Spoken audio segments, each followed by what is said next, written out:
Bienvenidos a este programa especial de Sucedió en el Perú como parte de las conmemoraciones del bicentenario de nuestra independencia.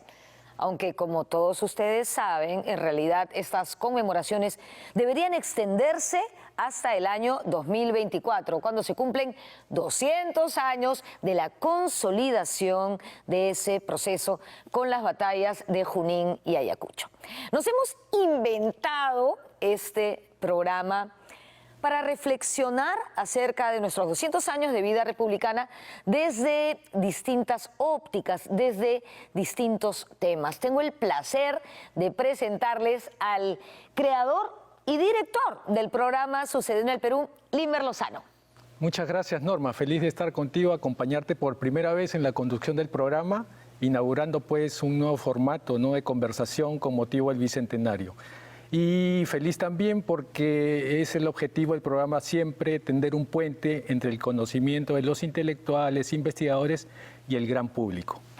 Efectivamente, de hecho el día de hoy nos van a acompañar especialistas de primer nivel que nos van a ayudar a comprender nuestro país, a pensar mejor en el Perú. Bienvenidos. Nuestro primer bloque va de economía y política.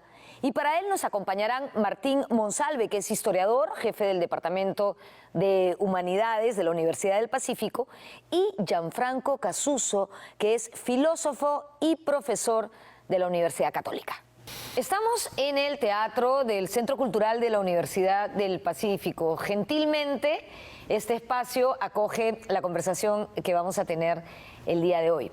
¿Les parece si yo planteo una pregunta o un punto de partida para esta conversación y vamos viendo cómo nos va? Sí, muy bien. ¿Sí? Muy bien. Genial. Bueno.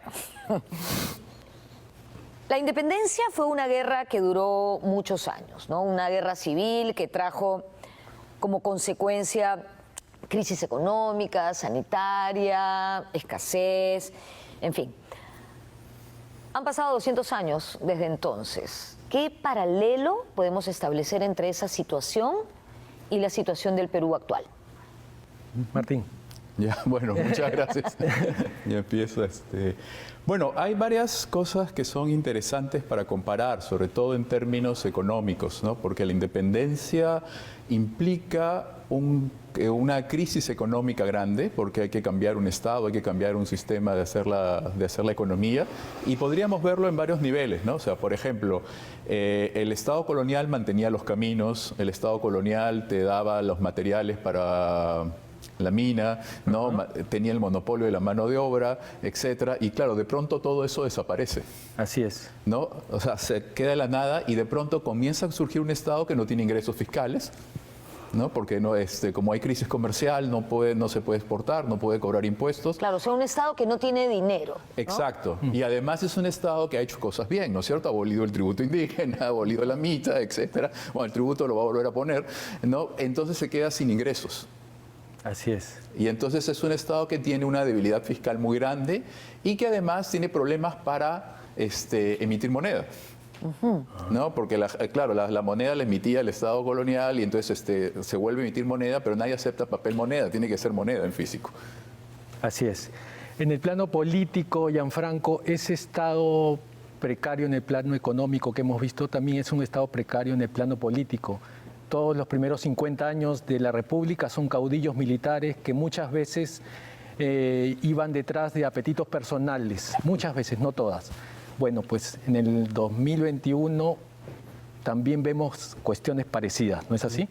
Sí, pero más allá de eso, en estos 200 años de república que tenemos, yo lo que vería es un intento o sucesivos intentos por consolidar un proyecto, ¿no? La república nace como un proyecto que debería ir constituyéndose a través de los años y ese proyecto implica un montón de cambios, tanto en el nivel político como económico, porque ambas esferas van siempre de la mano, ¿no? Introducción de derechos, ¿no? Ideales como los de igualdad, los de libertad, etcétera, etcétera, que son propios del proyecto ilustrado. Es lo que se intenta modificar en un momento dado y consolidar. Y eso, obviamente, cuando lo vemos desde la contraparte económica, tiene que potenciarse al mismo tiempo que en la parte jurídica, cultural y política, ¿no? Una economía moderna, una economía que es parte de un proyecto moderno, ilustrado, no puede funcionar sobre una base colonial. No puede funcionar sobre una base de desigualdades profundas, porque parte del supuesto de que todos los participantes en el mercado tienen al menos las mismas oportunidades. Que cualquiera, sin importar su procedencia social, cultural, étnica, puede participar con los mismos recursos no quizás, pero con los mismos derechos en el mercado. Entonces, para asegurar esas garantías se necesita un Estado que dé leyes donde todos sean tratados de la misma manera. Eso obviamente no surge como tal a inicios de nuestra vida republicana, sino que es un proyecto, como digo. La pregunta que cabría plantearnos ahora es si ese proyecto se ha realizado o qué tan avanzado está. Y muchos indicios parecen decirnos que estamos bastante retrasados en temas de Nos garantía. quedan un montón de tareas pendientes en ese sentido, casi que todas. Por supuesto. ¿No? Yo diría que sí. O sea, hay derechos que no están siendo garantizados para todos, no hay oportunidades para que todos puedan participar de igual manera en un mercado liberalizado o libre. Y yo creo que esas son las tareas que debemos pensar ahora, ¿no? ¿Qué tanto hemos avanzado desde el momento fundacional de nuestra república? ¿O qué cosa hay que cambiar para que se cumplan los ideales que se plantearon en un primer momento? Ajá. Por el lado económico, Martín, también ese estado precario, pobre, que nace de alguna manera, empieza a establecerse realmente con Castilla, con la era del guano, con los ingresos, ¿no? Recién ahí se empieza a formar un estado, ¿no? ¿Puede ser? Sí, pero lo que pasa es que, claro, ahí lo que tienes es que el Estado obtiene los ingresos fiscales para que le permiten funcionar y que le permiten hacer pactos políticos, ¿no? Que antes no tenía. Pero también es importante toda la parte privada, que eso es lo que generalmente olvidamos en este proceso. No es tan fácil construir la economía de un país independiente, porque hay varias cosas que acaban de ser destruidas. O sea, por ejemplo, si tú eres un minero del siglo XIX, de principios de la independencia, si tú quieres llevar máquinas a la mina no puedes porque no hay caminos. ¿No?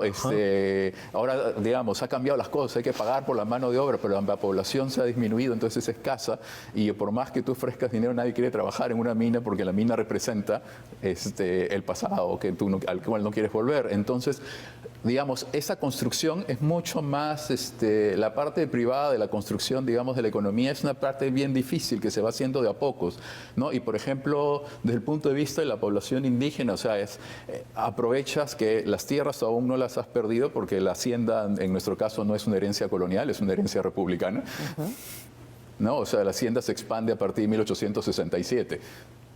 ¿Ya? Entonces, pero hasta ese momento, en ese periodo, entonces tú tienes una economía campesina basada en ganado, basada en ferias y basada en autosubsistencia que está funcionando, ¿no? Y tienes varios, o sea, lo que tienes en el Perú, y digamos que es un legado de largo plazo, es que tienes varias economías y varias formas de interactuar que funcionan al mismo tiempo. Correcto. Eso me parece bien interesante y me hace pensar en si todos los procesos de independencia en el mundo han sido similares. Es decir, todos los procesos de independencia de un sistema colonial han traído esa cantidad de años para establecerse las repúblicas, para organizarse, etcétera, o es un caso propio de nosotros por la forma en que se dio nuestra independencia. No, es un caso general, es un proceso que toma, o sea, desde la independencia de los Estados Unidos tampoco es sencilla. Y claro, la consolidación de la República termina en una guerra civil.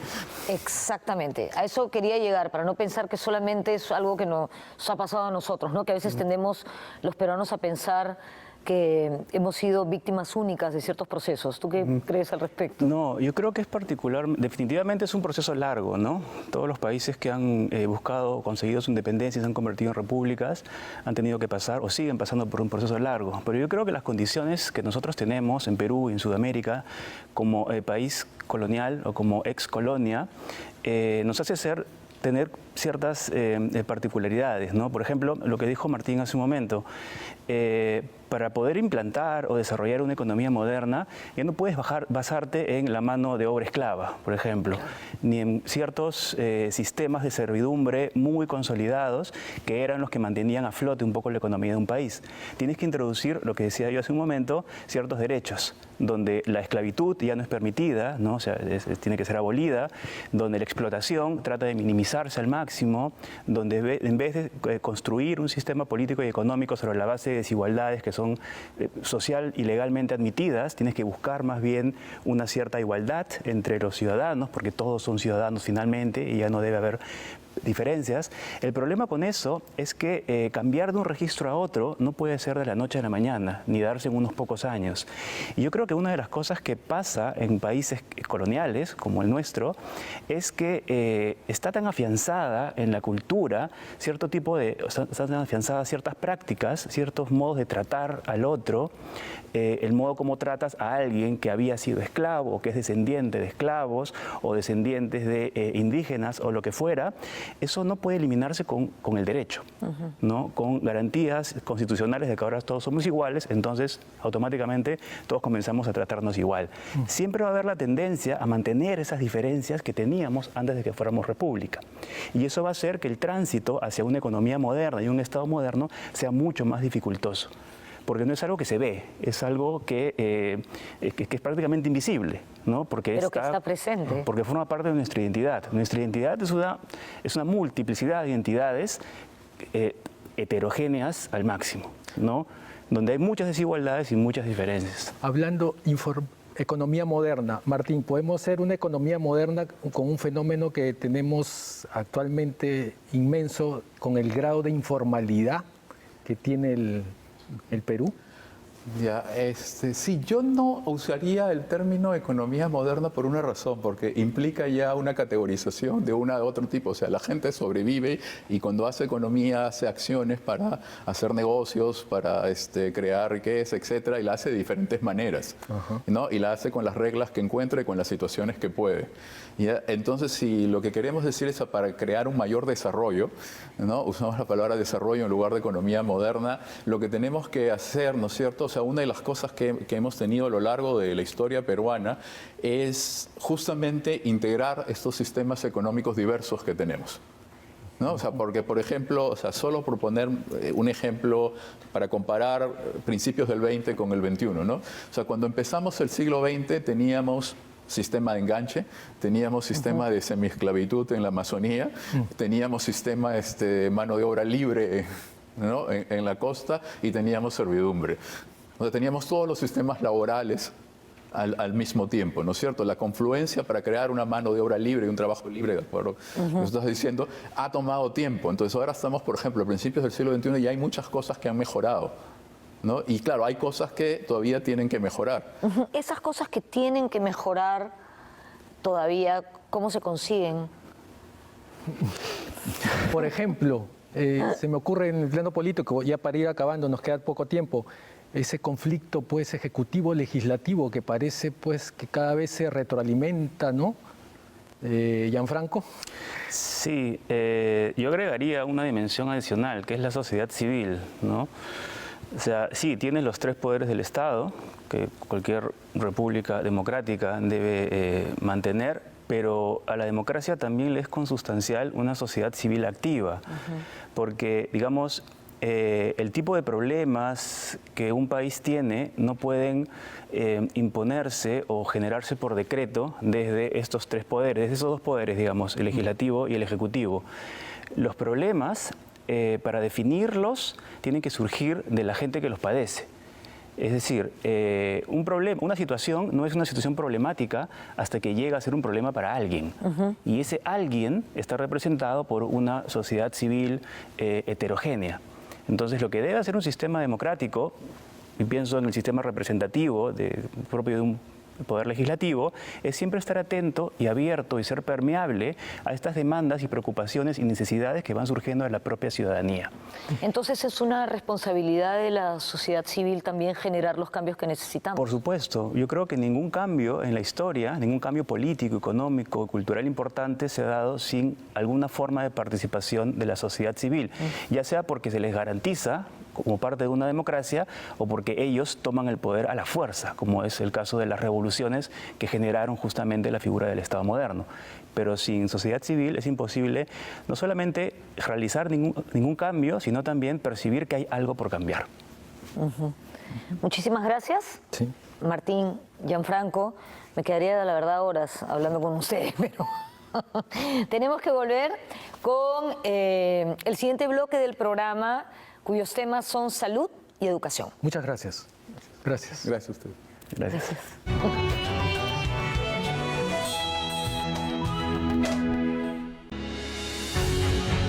Por el Perú.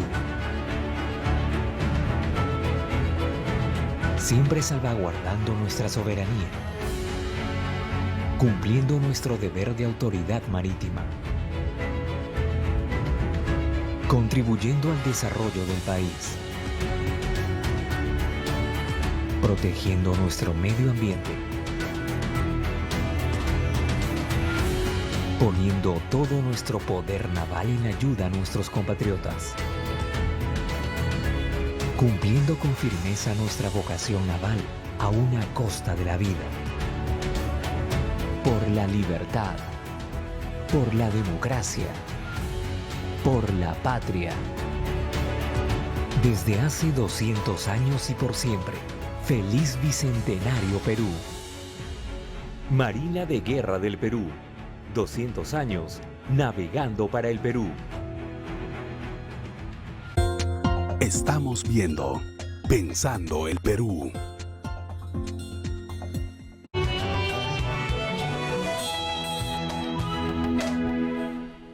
Este es un programa especial de Sucedió en el Perú, en el que estamos tratando de pensar a nuestro país. Este es nuestro segundo bloque. Estamos, les recuerdo, en el Teatro del Centro Cultural de la Universidad del Pacífico. Y para hablar de salud y educación nos acompañan Jorge Locio, que es historiador, profesor de la Pontificia Universidad Católica y director del Instituto Río Agüero, y el profesor Juan Cadillo, que ha sido elegido nada menos que uno de los 50 mejores profesores del mundo por el Global Teachers Prize. Espero haberlo dicho bien. ¿Sí? Sí. ¿Lo dije bien, profesor? Muy bien. Un placer tenerlos a ambos. Gracias. Sí. Una de las cosas que nos ha quedado clarísimas a raíz de la pandemia es que esa estabilidad macroeconómica que habíamos tenido durante buena parte del siglo XXI no ha llegado a todos los peruanos, ¿no? Se ha evidenciado las diferencias en el acceso a la salud, en el acceso a la educación, y pongo este pensamiento como punto de partida para revisar cuánto hemos avanzado desde que somos república en estos temas o cuánto no hemos avanzado y cuánto nos queda por hacer. ¿Quién quiere comenzar? No sé. Yo, Norma, si me permites decir que lo que has dicho es muy cierto, ¿no? En estos 200 años ha sido una historia de avances y retrocesos. Por ejemplo, uno de los avances más importantes en la historia de la salud ha sido la presencia del Estado. Que el Estado sea el que lidere las campañas cuando hay epidemias o pandemias, las campañas de vacunación, las respuestas contra estos males. Pero en esos avances y retrocesos, por ejemplo, desde los últimos 30 años ha habido todo un discurso de rechazo al Estado, de condena al Estado y más bien de ensalzar todo lo privado. Pero como tú has señalado, lo que nos ha mostrado esta pandemia es que tiene que haber una combinación y que el Estado tiene un rol determinante, sobre todo para cubrir esas desigualdades. Profesor, en cuanto a la educación, ¿podríamos decir lo mismo que la salud? Me parece que no, ¿no? Mira, con respecto a la educación, en realidad ha habido un sentido de ser muy estáticos hasta que sucedió la pandemia. Durante mucho tiempo el Estado no ha invertido lo suficiente, se ha esperado que la educación privada supla en varios aspectos. también de una educación elitista más orientada a un conjunto de grupos donde el mayor sector poblacional estaba disperso y se ha tratado de dar financiamiento, se ha tratado de implementar la escuela, pero vemos flujos presupuestales, ¿no?, que aumentan y se reducen, y que en los últimos años, pues afortunadamente hay una mejor concepción de lo que debe ser la educación. En ese sentido creo que estamos frente a un gran reto que implica no solo tener la educación tradicional, sino pensar una educación a lo largo de la vida. Por lo general estamos muy centrados en la educación básica, pero nos olvidamos de que hay 18, 19 millones de peruanos que también necesitan una educación. Estamos hablando de las personas adultas, de los jubilados. El periodo que podemos vivir se ha extendido, ¿no? Y ya vivimos a 80, 90 años. ¿Y qué pasa con esas personas? El sistema no satisface esas necesidades. En realidad tenemos que pensar en un sistema mixto que aproveche las potencialidades de la educación presencial, pero también de la educación virtual.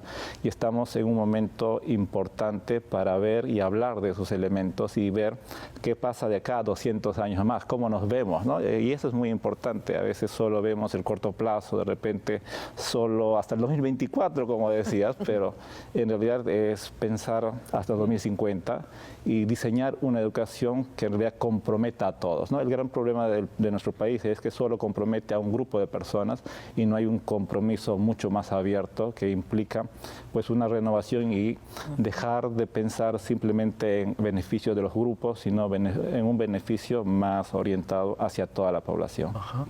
A mí me parece realmente revolucionario pensar que se debe seguir educando a la gente, pero tiene muchísimo sentido, porque si no se sigue educando a una población en ciudadanía y en una serie de otras cosas, difícilmente las cosas van a cambiar, ¿no? Así es. Sí, mira, en realidad el foco debe ser el ser humano, pero un ser humano que aprende a lo largo de la vida. Y por lo general la política pública tiene que estar orientada no solo a la política educativa, porque cuando solo vemos la política educativa le falta presupuesto. O sea, todos coincidimos en que hay que desarrollar mejores competencias, hay que desarrollar mejor currículum, hay que capacitar, preparar mejor a los profesores, pero nos olvidamos que también requiere de inversión económica, pero también hay otro aspecto importante y vital, es que a veces solo estamos centrados en un conjunto de prejuicios de repente muy filosóficos y nos olvidamos que también tiene que haber esos conceptos científicos, esos conceptos tecnológicos, pero que no necesariamente tienen que estar alejados del arte, de la cultura, ¿no? Sino que necesitamos hacer un match y eso implica pues un currículum que realmente esté financiado. Y también el otro aspecto es que miremos a la tecnología como un aspecto que nos permite el desarrollo. Ajá. Y para mí eso es clave. Jorge, el profesor hablaba de política pública y hay un concepto en salud muy importante que se desarrolló en algún momento del siglo XX, que es salud pública. Luego de la peste bubónica a inicios del siglo, pues ese concepto se afianza, se refuerza, ¿no? Y ahora es más importante que nunca. Sí, lo que ocurre es que a inicios del siglo XX vienen estas grandes epidemias de peste bubónica, viene la influenza española, y ahí es cuando el Estado asume que la salud es parte de su deber, que antes no lo asumía. Antes eran las órdenes parroquiales o las mismas familias o las sociedades de beneficencia como una cuestión de caridad. Pero en el siglo XX el Estado asume que salud es su deber y a mediados del siglo XX incluso salud aparece como un derecho humano. Y todo eso lleva a una extensión de los servicios estatales en salud que nos permitió lograr muchos avances, ¿no? Hasta la década de los 90 en que empezaron a haber estos retrocesos y estos cuestionamientos al rol del Estado. Yo quería sumar un poco a lo que señaló Norma en cuanto a eso de construir a través de la educación estos valores cívicos de ciudadanía. Eso me parece muy, muy importante, ¿no? Y también lo que dijo el profesor, usar el arte, por ejemplo, la cultura, que sea una herramienta central de la educación como forma de construir valores, sensibilidad, empatía, solidaridad, que nos ha faltado mucho en el contexto de la pandemia. Información también que nos ayude a saber qué debemos hacer. Yo ayer, por ejemplo, estaba manejando y me preguntaba cómo estaba diseñada la ciclovía y a dónde debía yo mirar. En realidad, en calles de un solo sentido, si debía mirar también en el otro sentido. O sea, no sabía manejarme como conductora de un vehículo y en relación a la ciclovía, y pensé que nadie me había explicado cómo tenía que hacerlo y que sería genial que todos sepamos cómo utilizar la ciudad con esas novedades, porque si no, vamos a seguir contribuyendo al caos. Y eso me hizo pensar en todo, en lo que usted dice, Juan, respecto a seguir educándonos. Hace falta educación a nivel masivo. A mí me parece que, por ejemplo, en relación a la pandemia, hemos recibido también muy poca educación, y esta ha sido, en la mayoría de los casos, tardía, ¿no? Sí, el tema de la información y cómo se divulga la información es un tema central, y la pandemia nos ha mostrado lo esencial, por ejemplo, en ciencia, que es tener divulgadores científicos. No solo científicos que asuman ese rol de salir en prensa y explicar, sino divulgadores científicos preparados especialmente para comunicar. Creo que eso es algo esencial y que nos ha faltado en la pandemia. Por ejemplo, mucha información contradictoria, mucha información también, estos fake news. Exacto. Y ha faltado especialistas que lleven esta información científicamente validada a la población. Así es. Y profesor, en la cuestión educativa es muy importante la inclusión. Y la inclusión, ahora hablar en educación de inclusión es hablar de Internet. Y usted es un innovador educativo. ¿Qué nos puede decir de esto, del Internet y la integración? Mira, en realidad lo primero que tenemos que tener es una visión de liderazgo.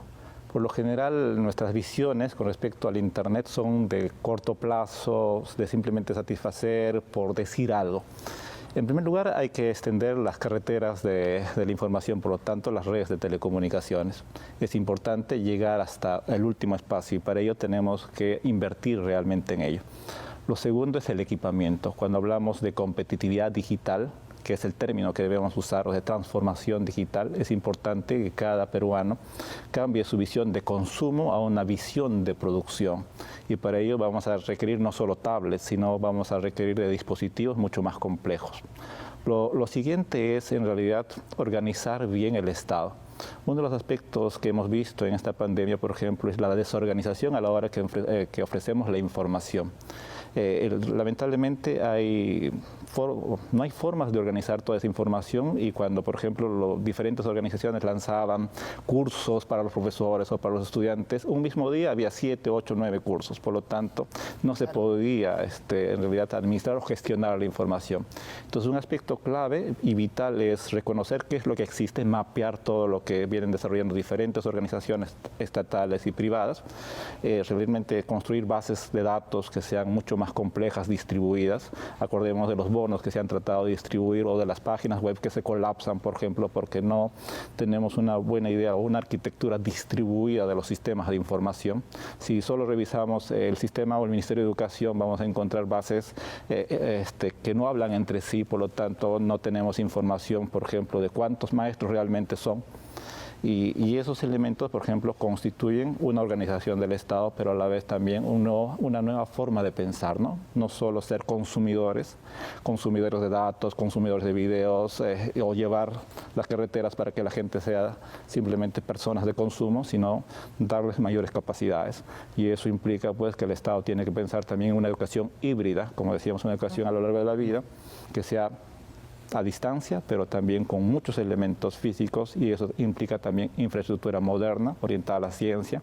Hablamos del término STEAM, ciencia, tecnología, ingeniería, arte, matemática, a la que se le agrega el humanismo, pero eso implica, pues, salirnos de la normativa, ¿no? Cuando uno revisa cómo debe invertir el Estado, el Ministerio de Educación no puede invertir, por ejemplo, en el Ministerio de Producción. El Ministerio de Producción no puede invertir en el propio Ministerio de Educación. Entonces, en realidad necesitamos romper esos paradigmas y construir nuevos sistemas, de tal manera que el Estado sea más eficiente, y eso tiene que ser no necesariamente normativo, ¿no? Sino es de voluntad política de las personas para conversar y ganarse el pleito. Ganarse el pleito, difícil. ¿Algo que agregar, Jorge? Ya terminando este bloque. Bueno, señalar que aunque estamos pasando por una etapa difícil, la pandemia pues nos ha demostrado todas las carencias que tenemos en salud. Hemos confrontado estos males en el pasado y los hemos superado, y vamos a superar esta pandemia. Definitivamente. Muy bien. Ya regresamos.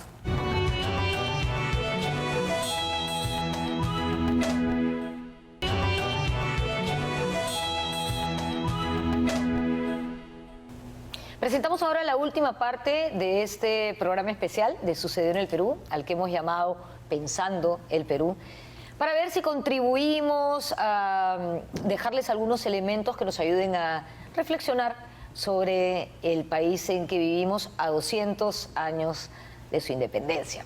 Nos acompañan ahora nuevamente Gianfranco Casuso, filósofo y profesor de la Pontificia Universidad Católica del Perú, Maite Vizcarra, que es experta en innovación tecnológica y digitalización y además una de las 10 mujeres más influyentes en ese rubro, según el diario Gestión, y Víctor Vich, que me imagino que ustedes deben saber quién es, que es lingüista y profesor de la Universidad Católica del Perú también.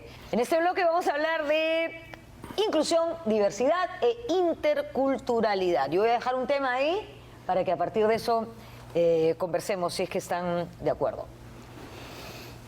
Inclusión es una palabra que ya está en el vocabulario de todos, ¿no? Digamos que en esta última década, sobre todo, se ha hecho muy popular. Pero es un tema que tenemos desde que nos volvimos una república, ¿no? Cuando la independencia traía la promesa de un país mejor. ¿Cómo estamos? ¿Quién quiere empezar? A ver, yo creo que, o sea, la independencia traía la promesa de querer construir otra manera de vivir, otra forma de organización social, ¿no?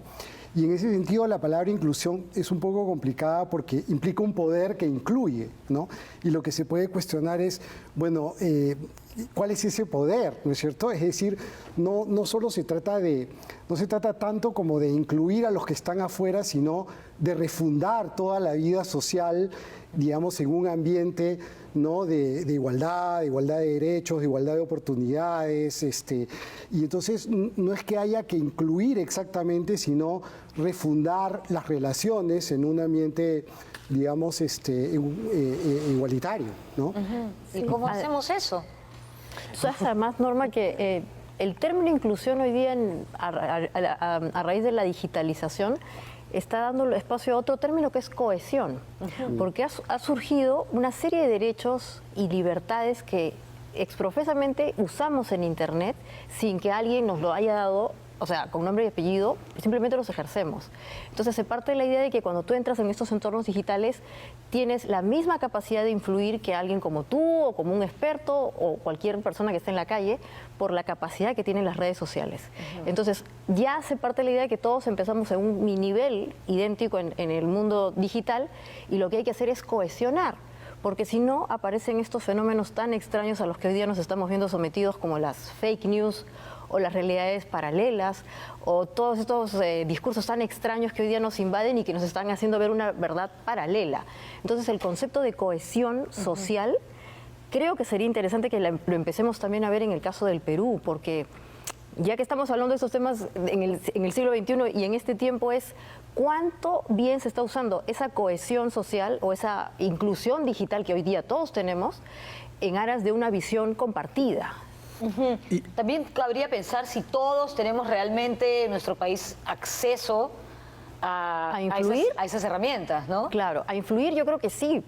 Al margen, es que tenemos acceso a la herramienta. Sí, es que tenemos acceso a la herramienta, claro. Pero de per se la capacidad de influir ya está planteada, creo yo. Yo diría que el término inclusión es complejo, problemático, y que habría que empezar a preguntarnos realmente qué estamos entendiendo por inclusión, ¿no? Sobre todo en estos años que llevamos como república.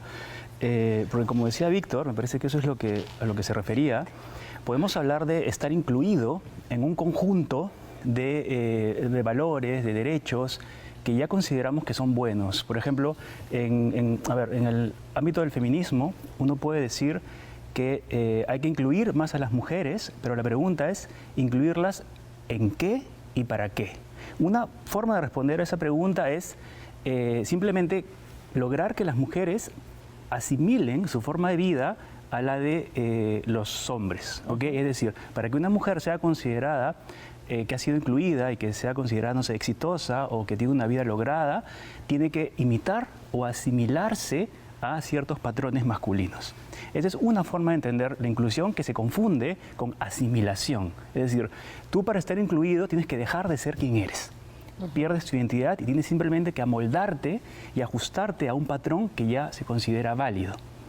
Y ese es el sentido más común del término inclusión. Pero inclusión también puede significar poder participar en la creación de nuevos valores, donde participar signifique, el marco, ¿no? Claro, el marco. donde participar signifique no asimilarte a algo que ya existe, sino poder colaborar en su creación, sin romper con tu identidad, sin negarte a ti mismo, sin que esa asimilación implique neutralizar lo que tú eres para copiar algo que ya está reconocido como válido, ¿no? Pero esta idea es sumamente importante además en un país tan diverso como el nuestro. Correcto. ¿No? O sea, Tiene que ese ver con la debería ser cultura. el sueño a perseguir, que nos asimilemos sin cada uno perder su propia identidad. Exacto. Exacto, no se trata de incluir a la gente de provincias, por decirlo así, en el marco definido por Lima. Se trata de, digamos, repensar el marco y producir un acuerdo sobre un nuevo marco en el que no haya que incluir a nadie, sino que todos estemos articulados de otra manera. Sí, y todos sintamos que tenemos el mismo acceso a nuestros derechos y a nuestros deberes también por igual, un espacio donde no tengas que dejar de ser quien eres para adecuarte a un patrón válido, sino que se te reconozca tu diferencia, tu identidad, y ese espacio debe generar una nueva forma de entendernos de manera colectiva. Y esa es otra forma de entender a la inclusión, ya no como simple asimilación, sino como formar parte de la creación de valores, de costumbres, de normas, de patrones de conducta, de identidades diversas, porque lo importante también es mantener la diversidad. Claro. Inclusión no puede significar homogeneizarnos todos, que todos terminemos actuando como se espera que actuemos según patrones, no sé, occidentales de desarrollo o económicos de desarrollo, sino que uno pueda sentirse parte de este país sin dejar de ser quien es. Y eso tiene que ver también con el tema cultural. Yo no tengo que dejar mi cultura y comportarme como un limeño para sentirme incluido, claro. Además parece que el término inclusión tendría detrás la idea de que hay algo a lo cual unirse. Una tutela, ¿no? Una tutela, ¿no? Sí. Poder Es lo único, tutelar es lo único válido. cuáles son las reglas, Sí. y eso es lo que hay que cuestionar. Y esa es una de las grandes tareas y desafíos de nosotros como república, porque justamente la república se creó estableciendo ciertos patrones que se pretendía que fueran universales y que tenían que valer siempre.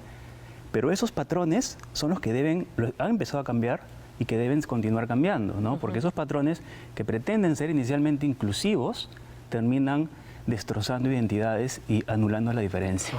Y eso es lo que tenemos ahora. Tiene que ver con estos entornos de innovación social, incluso ya no se habla tanto de estructuras fijas, sino muy flexibles, movibles. Hay el famoso término de las sociedades líquidas, ¿no? Que son más bien peyorativas, pero lo líquido también te hace pensar en una capacidad de amoldarse, de adaptarse. Y yo creo que esa es una situación interesante para sociedades como las del Perú, en donde tú no tienes estructuras tan establecidas como en el caso, por ejemplo, de sociedades desarrolladas como las europeas o los Estados Unidos, en donde todo está ya tan parametrizado que es muy difícil cambiar. En el caso de sociedades como el Perú, en donde eso no está tan claro, la capacidad de adaptación es enorme. La pregunta es, ¿por qué entonces no damos el salto a la adaptación? Creo yo porque todavía hay mucho temor, ¿no? A asumir riesgos sociales y, como tú has mencionado, también a ver la diferencia, la otredad, como una oportunidad y no como una amenaza.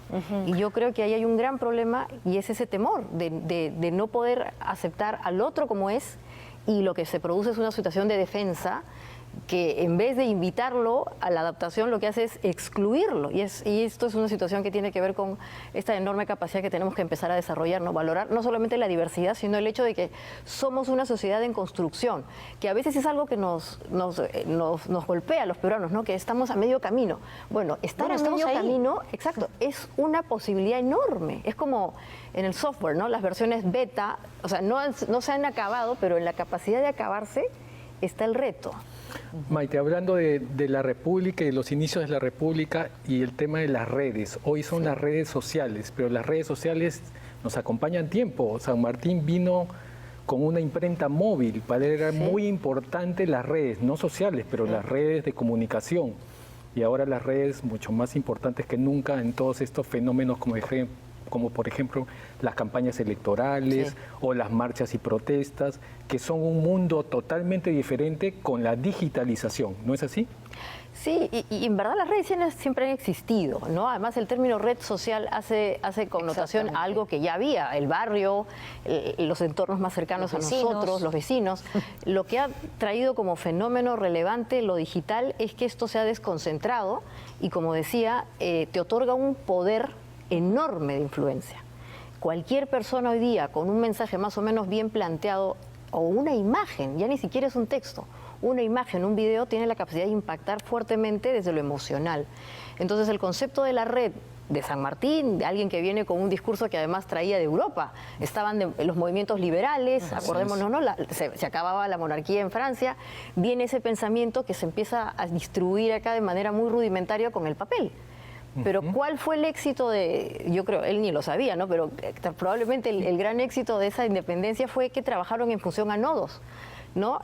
Lugares centralizados donde había un pensamiento único y a través del cual el boca a boca o persona a persona distribuye su mensaje. Hoy día eso se produce en las redes sociales. Cada uno de nosotros es un nodo con la capacidad de influir y las boca a boca son las distintas personas que están retuiteando, compartiendo, etcétera. Entonces, en el caso de las redes sociales o de lo digital, ahí hay que hacer un llamado a pensar un poco qué es lo que estoy compartiendo. ¿Qué mensaje estoy apoyando? Porque a veces con esta velocidad de querer participar, termino yo apoyando algo que no quisiera y termino creando estas verdades paralelas que hoy día nos invaden y que es tremendo en el caso del Perú, ¿no? Y el mundo, o sea que empezamos a creer cosas que no son reales y las fake news y todo este tema. O sea, pues ya solo llamarlo verdad paralela es como un término, ¿no? Pero es una es. contradicción Pero en sí es, misma, ¿no? pero es una verdad paralela. Sí, claro, es una verdad paralela, existe, en algún universo existe como verdad. Tal cual. Y todo eso ha creado una nueva cultura política, ¿no? Estas marchas y protestas, vemos a los chicos, a los jóvenes, que tal vez no son las tradicionales, ¿no? Pero es una nueva cultura política, está creando un nuevo universo, ¿no? Que estamos recién entendiendo, ¿no? Además, en estos entornos digitales aparecen las identidades digitales. Y entonces una misma persona puede tener distintas identidades digitales y también entornos o círculos donde puede influir. Y es verdad lo que dices.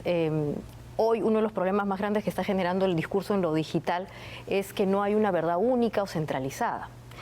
Y eso también está poniendo en cuestionamiento las formas de entender el Estado como una única organización. Y entonces aparecen estos movimientos anarquistas al estilo de Anonymous, ¿no? Anonymous es todos y nadie y está por todas partes, pero cuando quieren empezar a influir en un régimen político en Cuba, en Colombia, incluso en las marchas que han habido acá, actúa Anonymous y nadie sabe quién es Anonymous, pero son todos y uno. Entonces la anarquía digital, y me parece súper interesante lo que dices, es una realidad y es un gran reto para los estados del siglo pasado, porque nosotros tenemos estados del siglo pasado. No sabemos cómo va a ser en el siglo XXI. Y en esa utopía... Justamente, perdón que te corte, Maite, antes que se me vaya la idea, quería preguntarle a Víctor, ¿qué tiene que ver todo lo que estamos diciendo de digitalización? Porque vemos como un mundo bastante avanzado, ¿no? En relación a lo que sucede en el resto del planeta. Pero ¿qué pasa cuando eso se enfrenta a nuestra diversidad o a nuestra interculturalidad? ¿Estamos todos en la misma página o la cosa es diferente dependiendo desde dónde asistas a este fenómeno? Sí, bueno, en los últimos años se ha instalado en el Perú, digamos, un discurso celebratorio de la diversidad, ¿no? Somos un país diverso, con muchas culturas, y eso es importante. Sin embargo, digamos, la diversidad, ese discurso sobre la diversidad también peca de ser un discurso inocente, ingenuo, ¿no es cierto? O inclusive poderoso, porque, digamos, decir que somos un país diverso supondría, digamos, afirmar que hablar quechua es igual que hablar español, y no es así, ¿no es cierto? Que ser chipivo es lo mismo que ser de Miraflores, y no es así. Entonces, esa diversidad está inscrita en relaciones de poder, en relaciones históricas de exclusión que no hemos superado y que justamente se trata de reinventar, neutralizar y digamos, construir otras.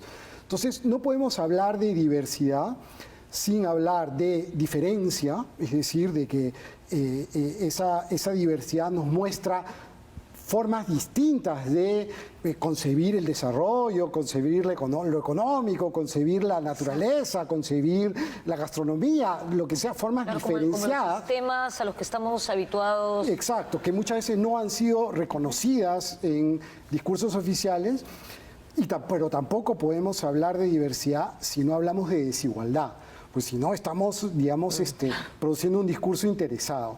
Entonces, en la diversidad, por supuesto que somos un país diverso, pero simultáneamente a eso somos un país profundamente desigual y un país con otros saberes, con otras maneras de vivir que intentan ser asimiladas por un patrón, ¿no?, que quiere incluirlas y que esa inclusión de alguna manera implica una destrucción de las tradiciones culturales, ¿no? Entonces, pero es un poco la historia del mundo también, ¿no? Exactamente. Se van formando las sociedades y las identidades, etcétera, ¿no? Sí, ahora, es cierto, yo comparto esta aseveración de que hay desigualdad en el Perú y que eso también es un elemento previo al hecho de que va a ser muy difícil lograr inclusión. Pero yo creo que hoy, además de los elementos, bueno, y ni siquiera es un tema abstracto, ¿no? El acceso a la información se ha convertido en un derecho del siglo XXI. Es tan importante como puede ser tener una vivienda, creo hoy en el Perú, es tener acceso a Internet, ¿no? De hecho, porque hoy día... Vital, además, sobre todo después de la pandemia, ¿no? Después de la pandemia. Es vital. Vital. O sea, has tenido gente de cualquier parte del Perú buscando el acceso a Internet para educarse. Para estudiar. O por último, para recibir un bono de dinero.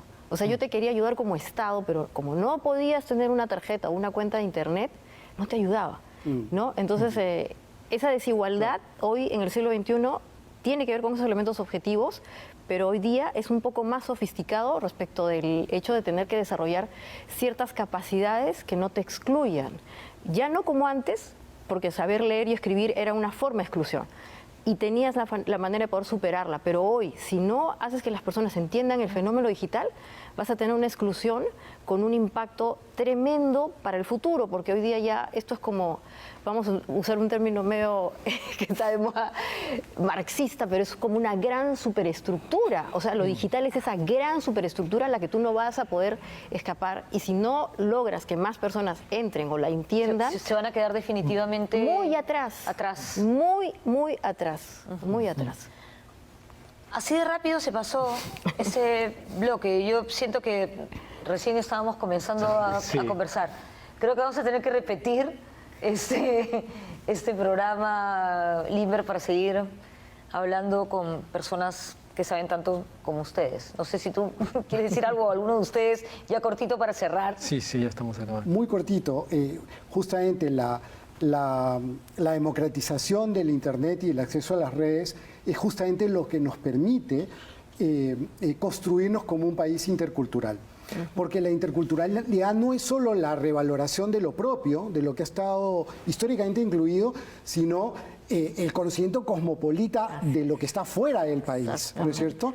Y entonces ser intercultural implica, digamos, tener la capacidad de disfrutar y de admirar, ¿no es cierto?, la producción propia, la guitarra de Raúl García Zárate, pero también la trompeta de Chet Baker o de Bach o el órgano de Bach. Y la interculturalidad es esa capacidad de poder apropiarse en iguales condiciones de todo el conocimiento de la humanidad. Eso es lo inter, ¿no? Yo creo que con esta idea cerramos este programa Pensando el Perú, que espero hayan disfrutado muchísimo y ojalá tengamos ocasión de repetirlo. De repetir en algún momento, porque hay mucho de qué conversar acerca de nuestro país ahora y siempre, y hay como un montón de retos en los que trabajar para que el Perú sea un mejor país para todos. Nos vemos. Gracias. Gracias.